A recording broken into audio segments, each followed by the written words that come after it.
friends! Welcome to another video. Update muli tayo. Magkano ang ating palitan?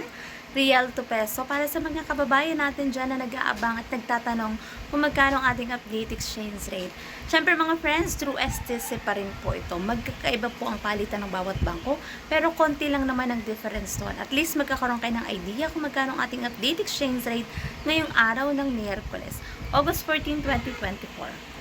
Update natin, 1 real equivalent ng 15.7 pesos. Bumaba mga friends ang ating palitan ngayong araw na ito. Para sa mga kababayan natin na nais magpadala, yan po ang ating update exchange rate through STC ito mga friends.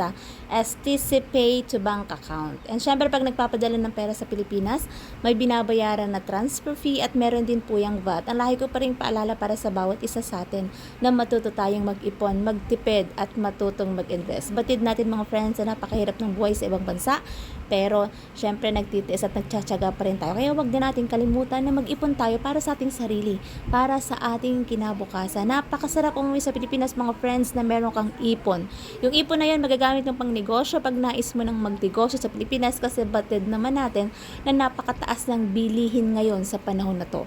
Kaya kapag meron kang ipon, napakalaking tulong nun mga friends. Kailangan lang talaga dito sa Pilipinas ay diskarte at kailangan syempre meron kang pagkakakitaan. So that's it for today's video mga friends. Thank you for watching and see you on my next update. God bless everyone. Much love.